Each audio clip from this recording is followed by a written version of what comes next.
Welcome back to the Happy No Fear podcast. I'm your host, Chase, and we are back. We are back. Took a little hiatus this winter since I was rather unusually busy with projects and travel. And, I missed you guys. Hope you guys missed me too. But we are back on track. This episode was recorded in Brussels, where I spent 3 weeks working on a project and was able to catch up with a number of people.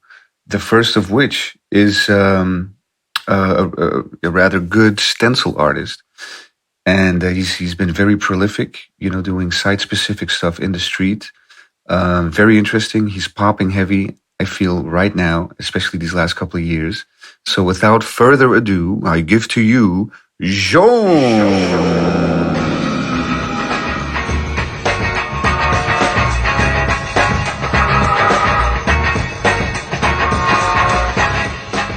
Bam, we're here. What's up, Jaune? I'm good, thanks. Good to see you, my man. Good to see you too. So I was thinking about it because I always thought jaune, as a name, but it's actually in French. It's also the color yellow. Yeah, it's super close to my real name, Jonathan. So okay. It's just a kind of stupid joke from. Actually, it's when I create my first email address to buy something on eBay, and I just needed like Jaune. Yeah, it sounds good. At hotmail.com. Yeah, it was at hotmail.com at that That's time. back in the day, man. Back in the day. So that makes sense. And when I started painting in the street, I took that name because it was. It's a cool name. It's a kind of fucked up name actually, because just because it's okay in French, in Dutch, but like English people have difficulties to pronounce it. How do they say it? Like June, Jaune, yeah, June. Yeah. And like all the Spanish people also can't really pronounce my name. Because the J there is silent. Jaune. Jaune. So, but it's funny. It makes it different. Yeah, for sure. No, I'm glad to catch up with you. We're here in Brussels now, and it was nice to catch up a few days ago, and I'm glad you're doing this. Because you're on fire, man. You're everywhere, it seems like. It seems like. They are so tiny, they can fit everywhere. But it has been pretty busy years lately. I traveled a lot with my work. I'm lucky for that. Yeah. And now I'm just starting to, I have a big commission work inside studio job, so I will stay calm for a few moments. And problem when you travel also, it's that you don't really have time to create new stuff in a way, because I'm working with stencils. So it needs like upfront work to apply it in the street. Yeah, and so you mean to make studio work and to make work on canvas and panel? Is that what you're talking about? Now I have that big commission work on kind of panels, metal panels, and it's huge, and so it takes me time, and there is a lot of logistics. But also I want to produce more new pieces, and as it's stencil, it takes time to make a stencil, and I don't make like just one stencil. I usually make a whole collection together, like few characters connected to each other to explore a kind of theme or. Yeah, I like that. You told me when we met a few years ago, here also in Belgium, at the Crystal Ship back then, I think it was a few years ago, that your system is very smart because you make all your new characters and elements, you make them so they are already scaled to work within the scale of all the other elements, so they can interact. You can do combinations. This is very smart.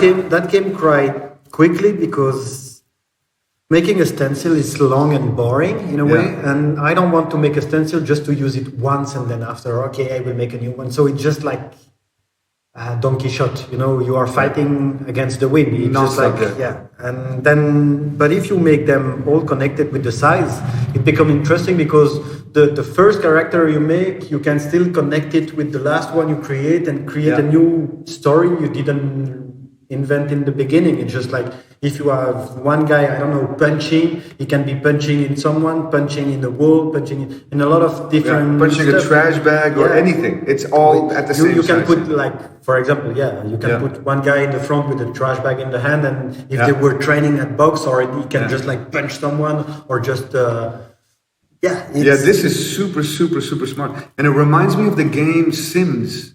Yeah, it's kind of. Did you get the original idea from that pixel art back in the day? No, or actually. it was just a different way? No, it's more like toys. It's just like I was like as a kid, I was playing a lot with Lego guys, and you can make with the same guys. You can make thousands of different adventures, and it's a bit the same principle. It's just like you have all the guys.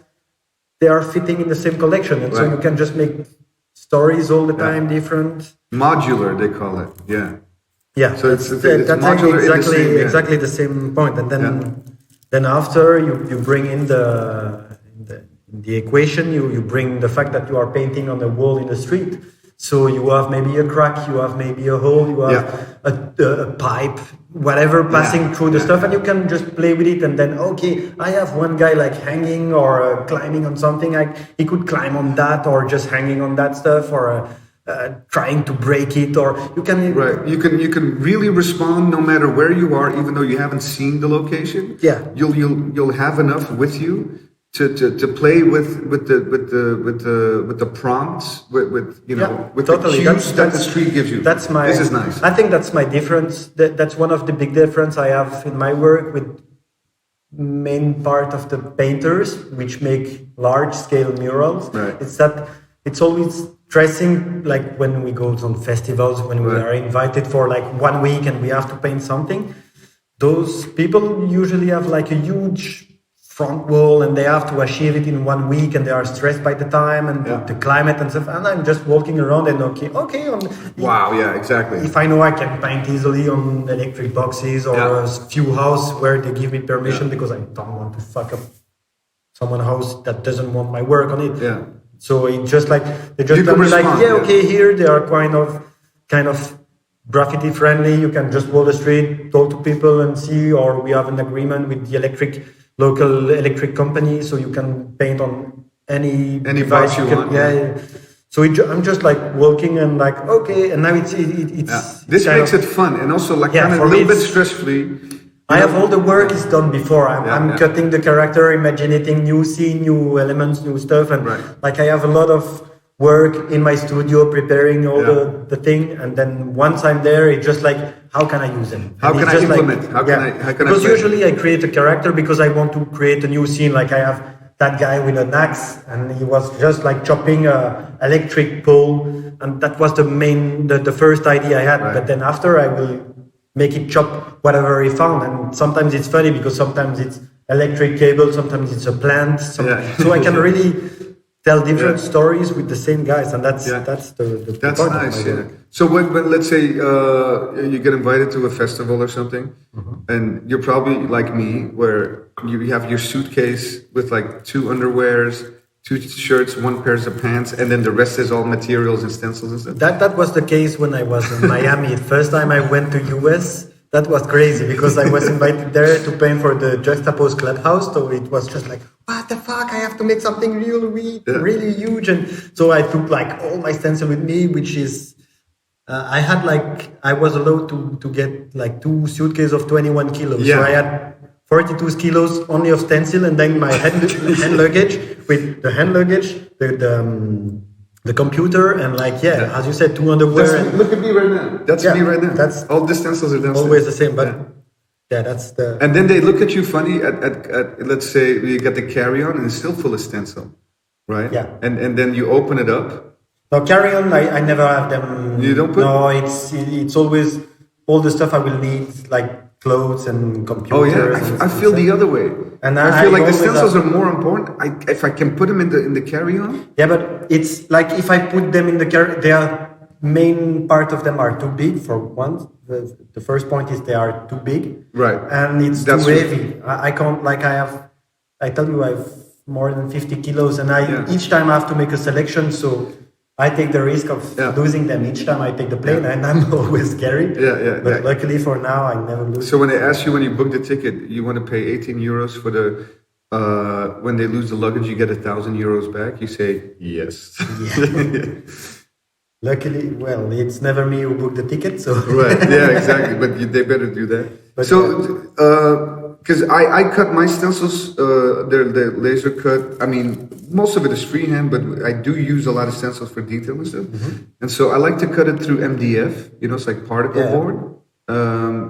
But I've been thinking about film because originally, everyone was doing it with film. They cut it through film, really. Plastic film. Yeah, that's what I'm using. You're using that, right? Yeah, because like each character, it's like minimum 4 layers. 4 layers. Up to, let's say, 7, 8. Yeah, with the colors. So, and as I need to always have like a lot of characters with me, it's a lot of stencils. Yeah. So I have to make it on something light, strong, because I use them all the time since the first one till now. So I'm using plastic films. Plastic is good, yeah. Yeah, it's and if when you paint it a few times, it becomes more solid anyway. Strong, yeah, but also I have a lot of details, so some part breaks, and that's the problem. They leave, and sometimes I have to remake some old one, just one layer, just because like the whole face get erased, because like if they get stuck between them, you rip it off. I'm working always in, like not always, but often. A lot of time in the street with wind, rain, elements, and so I'm not tricked. And like also when they are in the plane, they are carrying it, uncarrying it. They just throw the suitcase, so it's but mine it's difficult because it's always super heavy. But no, it's a whole thing there. But that's the fun part about making work in advance. You have it, right? Yeah. And so the scale you chose is also very interesting. There's not a lot of artists that choose. There's a few that go extra small or whatever, but sometimes they go too small. And I think yours are just like small, but they're big enough to where if you walk down the street, you see it. Right? In a way, I didn't really decide for the size, just because it was originally my character were a little bit bigger, like about 50 centimeters high. I don't know, it's 1.5 feet somewhere. Something, yeah. And and then I small size them just to make them fit in a A3 paper, because I can like you have the transparent plastic A3 paper for cheap and just like easy to buy packs of 100 sheets and just go on.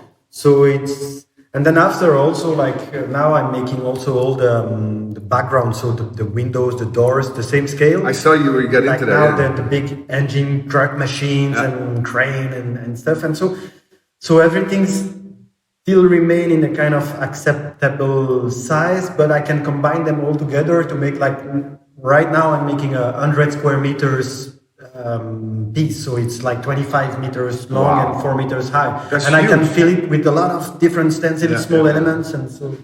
Is this going to be a wall, or it's got to be a wall, 100 square meters? That's huge. Yeah. It's a wall, but it's a wall I'm building in a studio on panels, because I can't paint directly on the wall because it's a metal sheet with relief. And So it's going to be 100 square meters painting. Yeah, it's a frame. They are at the end of the project. They can just like unbuild the wall and keep it. That's amazing. Is it a commercial client or a private client? It's a private client. Commercial, but I mean it's a company, but they just make it for them, just because they are building a new facilities and they have some white board in front of the windows, and they just want to have something nice for the whole duration, because it's a huge building. Good gig. So they when you build a new building, you can afford for a piece of art just to cover it, and so it's there's a weird law in America that all construction sites, apparently, I've heard this for 20 years, but I never looked into it. Maybe you know something about it. That if you build, let's say, a new building, and then let's say for 1 year they put the wooden walls around it. But they paint it nice, whatever, and sometimes there's advertising on it. I heard back then, I should look into it, that they're supposed to give a percentage of the cost of the construction of that building to the arts, I heard that too. Like is that true? one person, the rule of the 1%, like Something. one person, One person or the something. budget of the building of a new building need to be allowed to art. So that's because otherwise, the neighborhood, the community is looking at some bullshit. But at least now we're getting art, right? Is the thinking? Did you look into that, or I don't know anything about it either? But if that's the case, there's so many buildings going up. There is a building coming up. I don't know if it's the same rules because each country have different rules, and they just have like something ugly in front of their windows for 3 years, and so they just want a piece of art, which is nice. Yeah, for me. it'd be nice if it is the law, because then there should be someone that can do all the legwork for all of us, because there's buildings everywhere all the time, and I think that's what I like in the job. It's that the work is, the possibilities are endless, just because it's sometimes, mostly all the time, nicer to have nice painting on the wall than just a gray wall or white wall. It's a win-win for everybody. Exactly. Yeah, it's a good scene right now, and you're traveling around everywhere, so you're seeing also that, because a lot of people they have a certain mentality that, I'm not going to share or this or that or mention anything or, share friends or anything like this, because they feel like there's not enough to go around. Yeah. It's like this idea that I got to keep it to myself. But when you actually travel a bit, it's like, Jesus Christ, there's so many walls everywhere. There's so many cities everywhere. All Yubats are living in the house, most part of them. So, I mean, it's endless, right? Yeah. So in a way, we're in a good... You have walls. You have like projects from the 70s, which are not fitting now with the urbanistic project, and it's kind of ugly in a city. And then sometimes it's don't crush the building, just paint it. Exactly. Yeah. Refresh it. Yeah. It's really interesting that I was thinking about that. Like, in a way, we're lucky because let's say we do some studio work and all those things are nice. But like most of what keeps us busy is really painting walls, and that's the full-time job. There is walls everywhere. We are surrounded by walls, so it's just like free canvas. It's kind of, and they're everywhere. They're like literally everywhere. And so this is now your full-time job also. But of course, I want to touch on what we spoke about before, because I want to share with people. So your subject matter is sort of like the city workers that are up to no good in a way. They're having fun and they're being little rascals. So it's always, basically they are trashmen, so they are cleaning the street, but they are never, my characters are never cleaning the street. They are just like hanging around, fighting, drinking beers, climbing, whatever. And so... Being the petit filou, that's a little rascal. Like, and then it's all started because I used to be I worked as a garbage man when I was a student, and so I was dressed like that. I was in the street. Salute. Chin chin. I will follow it like that. I don't leave you alone.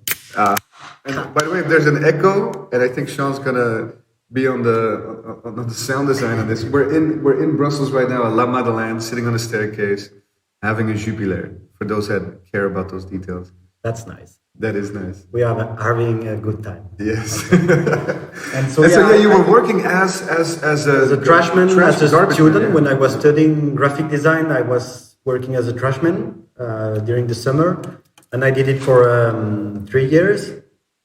And I realized I saw the society through the eyes of those guys. Wow. On one side, what a city like Brussels, which is not even a big huge city, but it's already a nice city. It's 1.2 million people. Yeah, and I saw what consume a day of trash, what we produce, and so I realized that okay, if those guys stop working for 3 days, it's already hell, and so they are. If the garbage stops being picked up for a couple of days, it's pandemonium. Yeah. It's so I understood that point. Like, they are super important in our process of living, and also they are totally invisible. Like, it's one of the worst job you can do. It's just like cleaning the shit of everyone. Yeah. Which is, and so they have that kind of. And invisible because they do it in the morning. But super important, and they are powerless. But at the same point, they kind of hold it. If they stop working, they hold everyone. Wow. And they also connect to everyone, because we always say like human being is the only animals that destroy for his own pleasure in a way, not for surviving. And human being is also the only species that produce trash, that doesn't get into the cycle of life. And so those guys are kind of scavenger of our society. So it's a whole and to me it makes really sense now, even more now with all the ecological questions and global warming, climate change. All those questions are also linked on the way we are producing trash. So yeah, this is an interesting idea. I never thought of it that way. Animals, when they shit, it becomes feed the rest. It's just feed the rest, and we don't. We just kill the rest. It follows the cycle, and the shit becomes nutrients for the soil, and then plants can grow again, and there's seeds in the shit, and then birds pick it up. And there's part of this whole system. But you're right. Humans, we create stuff, and every fucking day, man, we throw out stuff that cannot be biodegraded. No, so it's stuck. So that job is just vital for the whole society, and it's interesting. So that was the first point, but now I'm also extending, because like in the US, for example, my guys are not seen directly like the trash men, but like the construction guys. Yeah, exactly. And so in the end, it's all connected. I mean, the whole society works on the works of small hands. Like if your TV doesn't work, or if the electricity just go out, that's not the head of the company who will come to fix it. It's just some guy that can, like all the biggest palace hotels are built by small guys that cannot afford one night to sleep in the hotel once it's built. So I mean, it's kind of, it's a pyramid, and the whole bottom level is interesting to play with, to talk about. That's the main part of the society in the end. So I prefer to see it from that point of view than from the top. Yeah, of course. Yeah, and then it's super fun, because it's like what you said, like to be a trash man or a builder or whatever, on the so-called lower levels of income, and that's a shit job, and whatever people say. Yeah, but without those people willing to do it, and also good at doing it, because you can do a bad job, and so for that to exist, and for those guys to see those guys portrayed having fun in the street like little rascals, it's almost reminiscent of Black Lerat, and his rats playing around the city in the 60s and the 70s, but different now, right? And then so it's the part of society you never think about, but here they are, man, and they're having fun, and it's a nice reminder to that stuff. Yeah, it's funny. Yeah, I have a lot of fun. Yeah, it's super cool. It's like they're because they're so invisible, for you to see them and notice them the way you painted them on a drain pipe, like swinging and throwing some trash at each other or something. It's just super cool to see. And it's fun to do also, because it's like, for me, the world is bigger than it is. As my guys are tiny, like a pipe coming down from the roof is just something huge for them. It just so everything. Yeah, I can play with everything and put them everywhere. Yeah, kind of, and it's always a kind of big challenge what I will find.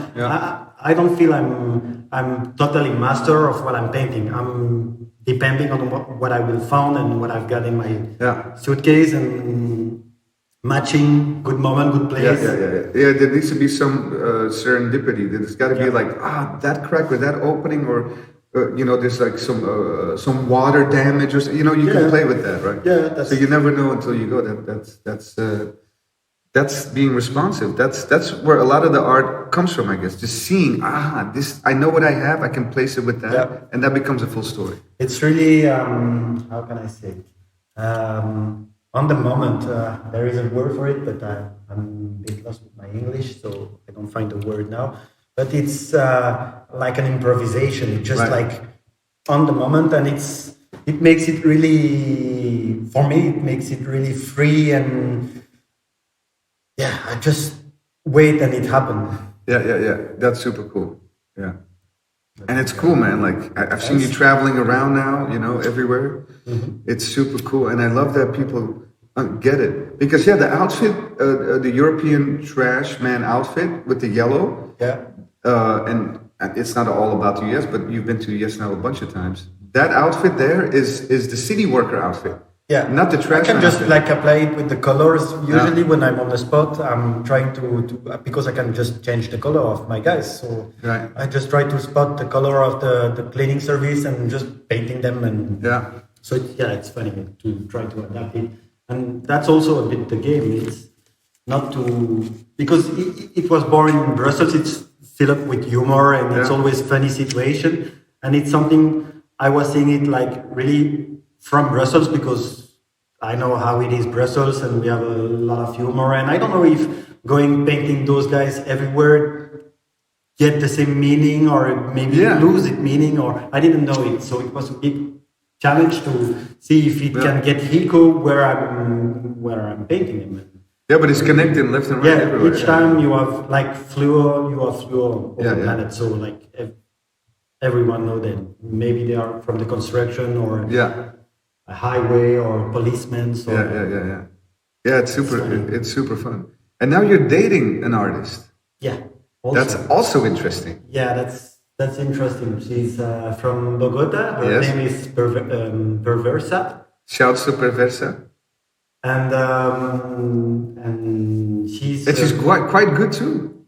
Yeah, she has different work, and I like it because it's connecting to mine. She splits her work as mine is in one, but she has one side really colorful, happy monsters, but always with a lot of highs, and they are monsters. So, but it's really talking also to child, and on the other side she has a feminist work, more political engaged with a strong message and linked to protest and so she's so that's fun. You're both like working in the street. That's how we met. That's something special. I mean, there's been some examples. I've never dated an artist. I'm dating an artist, but never the same exact. You know what I mean? Like both in the street. That's something interesting to me. That's interesting because that's fun when you travel. We can collaborate on a lot and collaborate, and then we are feeding each other because we are basically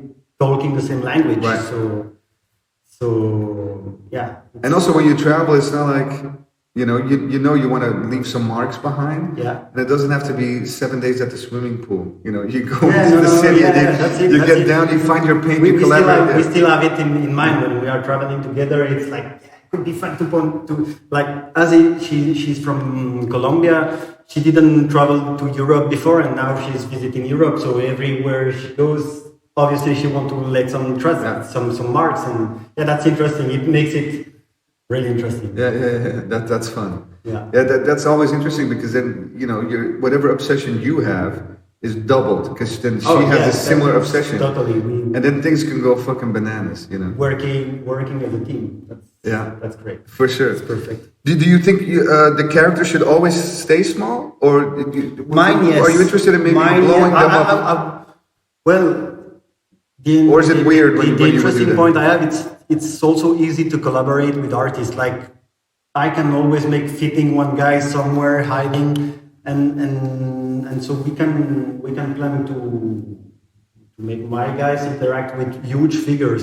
I don't paint them usually because I'm still busy with those little guys, and if someone is good at making something big and better than me, as I'm done practicing it, right?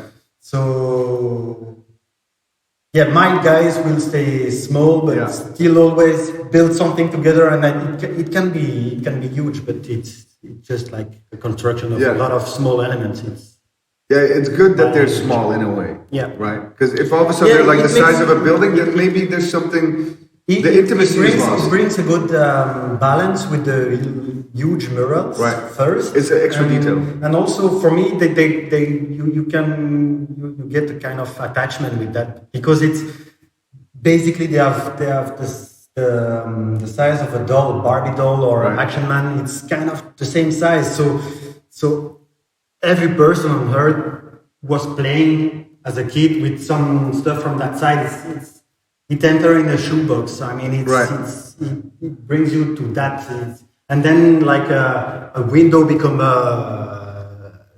huge, like a cinema. I mean, Yeah. No, it's very interesting. I love that. You know, the scale, like it makes you look at, like you said, the window or any other element that you pass by every day in the street. It makes it like, I've never looked at that window because of your, character's interaction with the window or something, and all of a sudden, because you saw it, then you wonder, what is going on here? And then all of a sudden that window compared to a little guy becomes something interesting. Huge and a challenge, and I can, for me, just a landscape. It's just like a wall is a kind of two-dimensional landscape, because if you have a crack, if you have a windows, if you have a stone crossing, a line of bricks, whatever, it becomes something on which you can like just transform it, and it's really like a TV. You look at it like a painting, a puzzle, whatever. Just you want to, everything is in 3D. You just like paint a shadow bit under something, and you can create volumes. And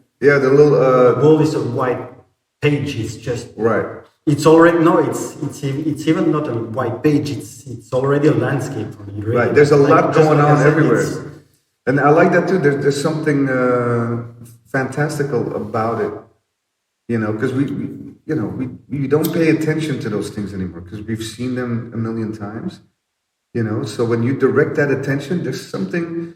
What's that film? The French film with Audrey Tautou. Old school now, 15 years ago. Amélie, a little bit. There's something Amélie-esque about it. Like, okay, now I'm looking at a step or a crack. I have that with vision. big eyes. I have that vision of the city because my work is born in Brussels. At that moment, I was working in Brussels, living in Brussels, and I don't come from Brussels. I come from a place where it's more like countryside. It's open. You're Belgian, yeah? Yeah. Where were you? What city are you from? Waterloo. Waterloo. Okay. Waterloo with the Napoleon sheets and and I don't know anything about Waterloo. I'm embarrassed.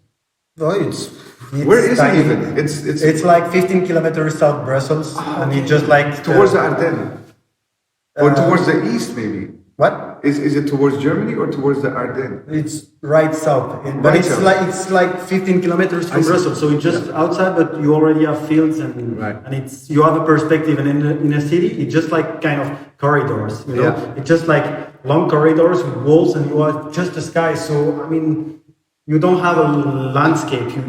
It's everything is closed. So for me, I had to create a life in that because it's kind of sad. Or also you have art and buildings because you have super nice building taught by architect making art. So you have everything together, and it's a kind of landscape, but from really close.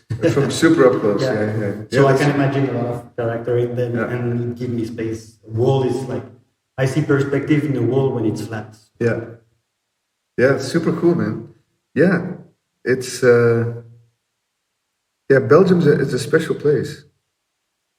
It is. It's a funny place. It's I like it. That's why I don't want to go to Colombia. Okay, because it's either you stay here or you go to Colombia with your girl. Yeah, and we decided to stay here. Yeah, and because the food's better.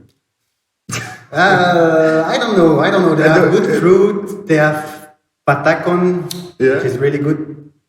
And they have arepas and all that stuff. Arepa. Yeah. Arepa. I love arepa. But they make something awful, man. I have to say it in the podcast. People need to know it, please.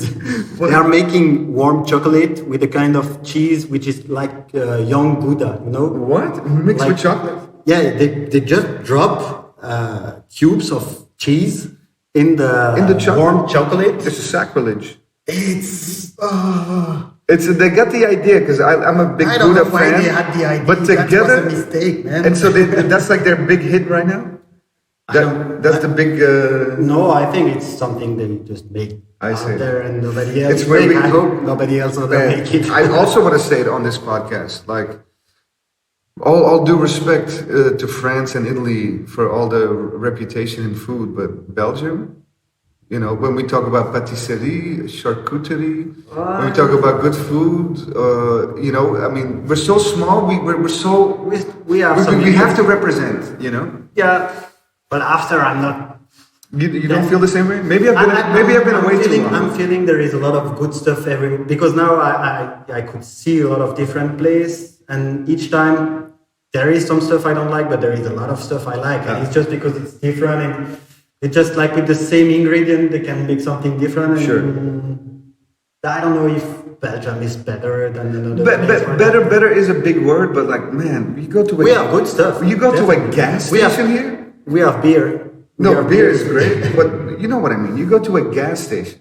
Go to a gas station in France. There's nothing there. Yeah. Look, come on, let's be honest here. No, there's nothing there. You go to our gas station. It's like a restaurant, man. You know, we got the worstelbroodjes, we got the pain au chocolat, we got all kinds of drinks, we got sandwiches.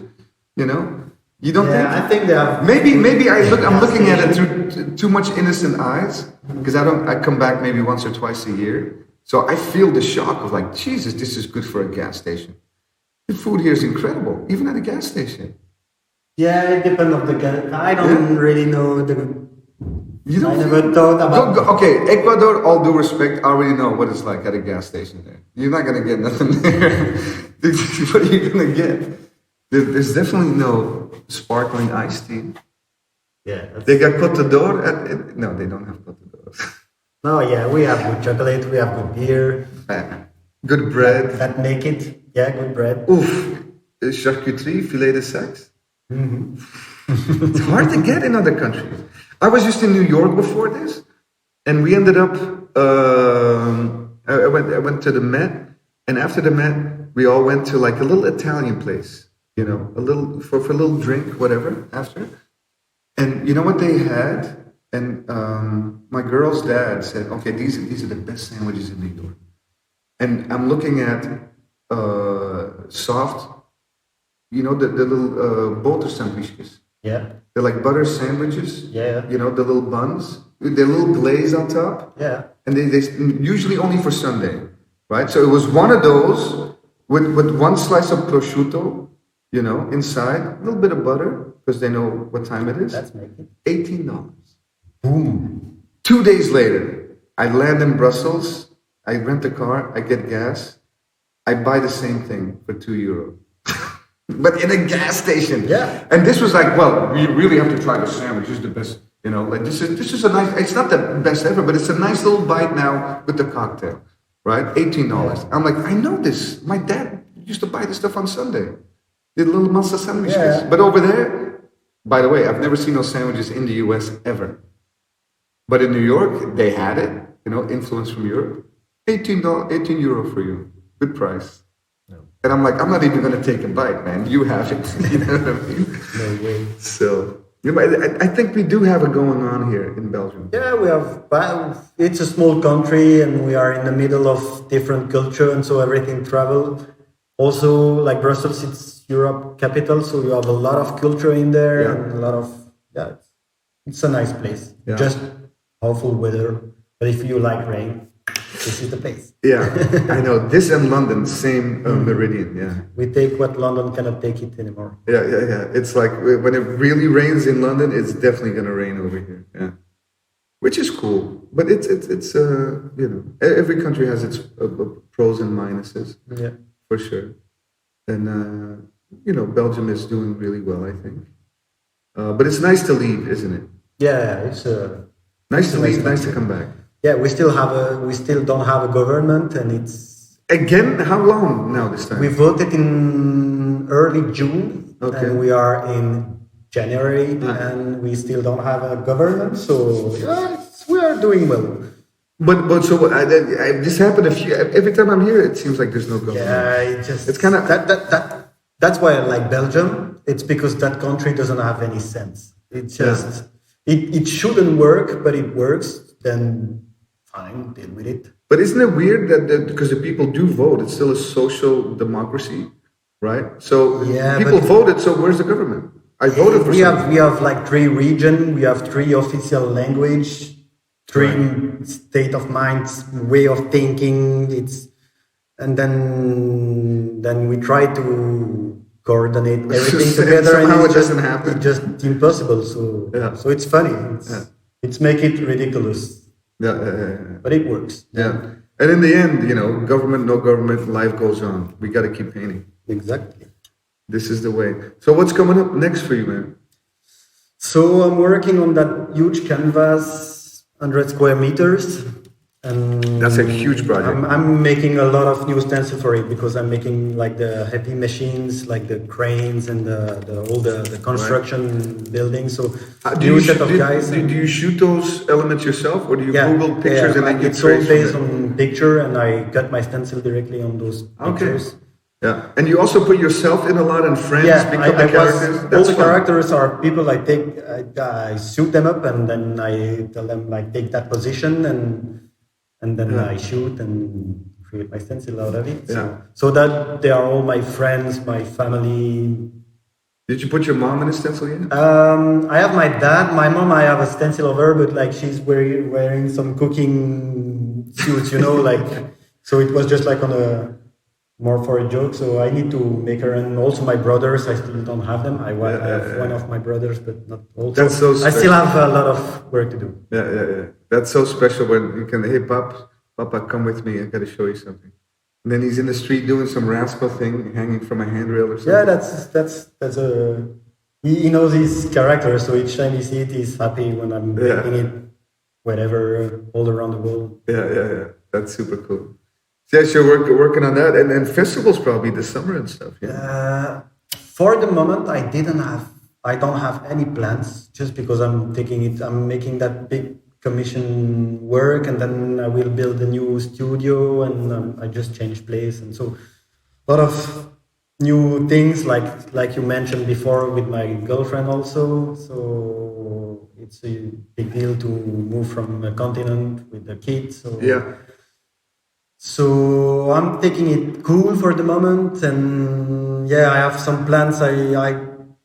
That's what I was saying. When you travel with all your characters and stuff, you don't create new characters. You just learn how to use them in a new way you didn't make before. So you try to be creative with the same elements. Right. And now I want to step a bit back, just create a lot of new elements, a lot of new, experiment some stuff I have in my mind since ages, and I want to take time to make them and to explore new catalog of characters. Yeah, characters. And you're going to stay with the city workers? Yeah. It will stay with the same kind of guys. More extend. I just want to extend it with bigger element machines and other kind of character. I want to make some small samurais, for example. Like samurai characters. All in flu, and the same as my guys, and with the weapons are brushes and shovel and just ninja shit, but instead of that, but with a drill or that's cool. I was seeing some hipsters too, tourist hipsters from España, with the really short shorts. The hat going up, some blonde hair coming out, really tan. I want some fluo, man. and then the drink is fluo. Those stupid drinks? Yeah. They're really big, and they put a light in there. The ice cube is light. They're hey, I'm partying, man. I never saw that. Yeah. No, Ibiza shit. Party Island drinks. It's I see the kind of... Oh, that's just my mind, but... No, I want to have No, basically, my guys are fuckers. Yeah. They are just messing around, and so now I will give them tools. Yeah. That's my plan. Is just unbuild everything and crashing stuff and making dangerous, jumping with a truck full of fuel in a circle of fire. It's just making stun with nonsense. That's cool. Yeah. So you're gonna go. I have a lot of idea, and you're gonna go extreme with the fuckers. I can make everything. So I just want to. That world doesn't have. It's more and more difficult to find meaning and hope in it. Everything is burning on all the sides, and now literally with Australia. But it's war, and I don't know. We are more connected, but it's always more depressing, and so I just want. It's you want to reflect that a bit, because again on that scale, art for me has always been a way of getting out of depression. It's just I'm an optimistic person, but it's it's getting harder and harder to get to keep on smiling on stuff because it's so Do you worry a lot about like the a state lot of of the stuff. world and stuff? But Yeah. I'm traveling, so I'm always connected with a lot of people that are living some situation. Sometimes you've never heard of that situation, but when you see it happening, you are okay. And I Like, don't give me know. an example, like something that stuck with you. Lately, I was in Haiti. Haiti, yeah, wow. A lot of trouble there. Since the earthquake they had 10 years ago, we didn't heard about it, but I was there a few months ago and there were no gasoline anymore, so the whole country was in crisis.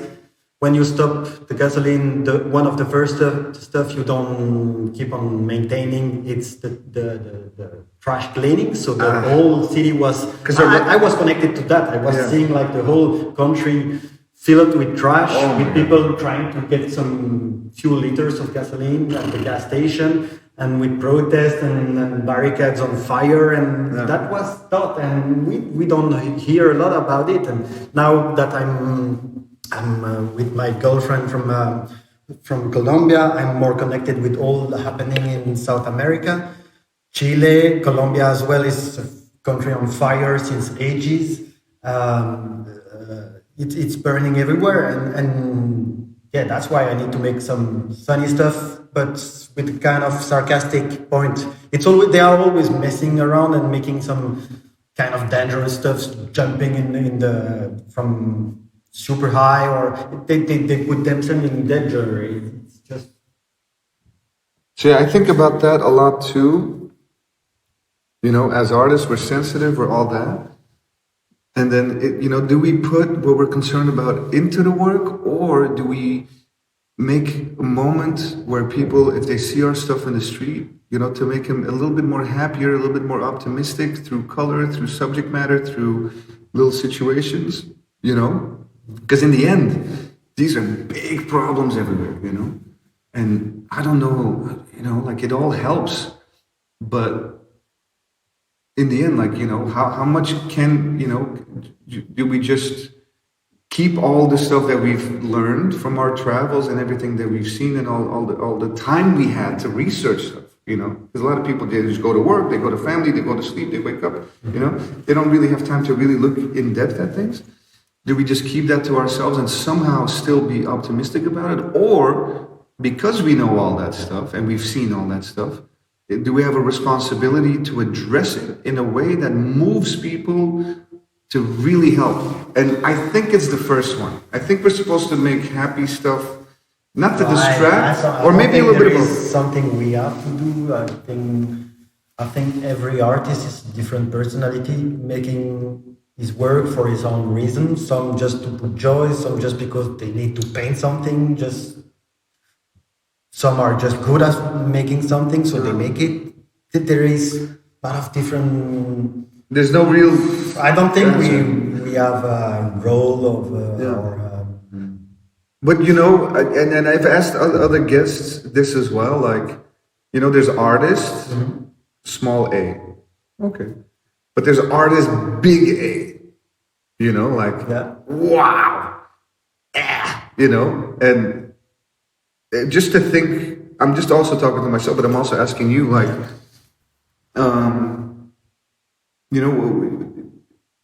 what is artist with a big A? You see what I mean? And is that important still, or is that something from like 100 years ago? You know what I'm saying? Yeah. You know what I mean? Art is so much talking to feelings that I think it's something really personal. So. A big artist with a big A will be someone different from one to another person. So, yeah, I can't really say what makes a big art. I think everyone going to the point of his work, like of his mind, of his, you have something in mind and want to achieve it and try the harder you can to make it happen. I think that's an artist. That's already something. Yeah. And after. It will depend on the personality of the people. Not everyone's going to be Bono. Art it's a place and it's a time and it's a person. It's a reflection of the time. And so it's a difficult. It's abstract. Art is abstract. So it all if you come from Japan or US or You know, they South think different in Africa, Japan. Yeah. everything is look. All the critters, the points Yeah. are different. So Yeah. we are 7 billions and more. Yeah. We need 7 billions and more of appreciation. Yeah. It's kind of Yeah. that's Yeah. No, I feel you on that. Yeah. It's you gotta do what you gotta do. A songbird has to sing the song that the songbird yeah. I don't sings. have the feeling that like with my work I'm changing the face of the earth. Yeah. Even if I wish it could be possible, but I'm doing it or I'm not doing it, I don't think it will deeply change the stuff, the game or the rules. Then I prefer to make it. I know it have a small impact on small peoples, and that's already enough for me. It's yeah. I feel that's the how same. I feel the situation. I'm trying to do something that I really want to give, and I think that's different. I think every art form has a different way to do that, right? If we're filmmakers, for example, I think something else would come out, but we happen to be painters and painters in the street, so that there's only you do what you want to do there. If you're a musician, it's going to be different. If you're a writer, it's going to be different. I think there is no borders between expression of passion. When you make it with your art, whatever the field, it's always. I think a good artist make it first for himself and just he makes what he wants and doesn't answer to a question or a commission or that's also very true. Yeah, you do because that turns me on. I want to make that. That's definitely good. Yeah, these and other deep questions. Late at night in Brussels, Belgium, with Jaune, aka Yellow. Yeah. What's up, Yellow? Yellow. Good. I'm good. So did you smoke the joint yet? Yeah. Oh shit! You went through that fast, huh? Make them small and for myself. Small and sturdy. Yeah, just like it's like everything. Once you know how to manage. Just yes, I smoke tiny joint and I'm happy. I drink few beers and a few sips and everything else. You will keep everything, or you will cut some stuff. No, we're not going to cut nothing. Yeah. Well, let's do a last toast. I'm glad you can make it, man. Fantastic. I wanted to talk to you and really dig your stuff. I love when I first noticed you all the way up until now. I'm super fucking proud of you. Thanks, man. I just dig it, and so I'm happy you can make it. So that's a nice adventure. I'm feeling I'm in that point.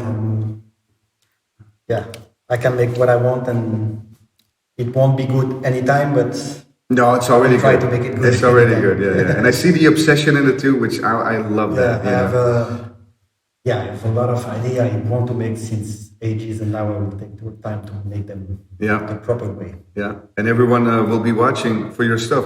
Where can people find you online?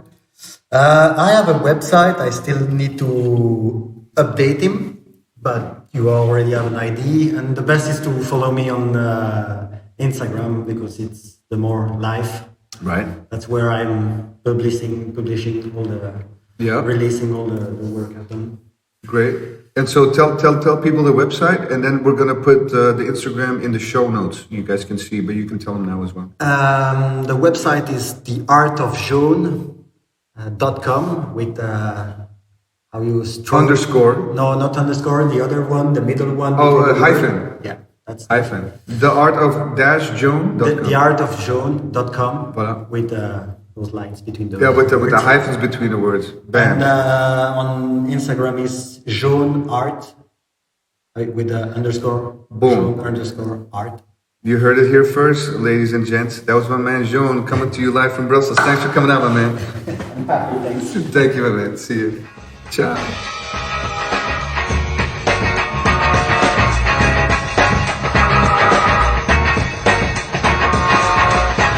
Boom. That was Jaune. Hope you dug that. Yeah, good stuff, man. Super good stuff. So as always, you can find us on Instagram at Happy No Fear.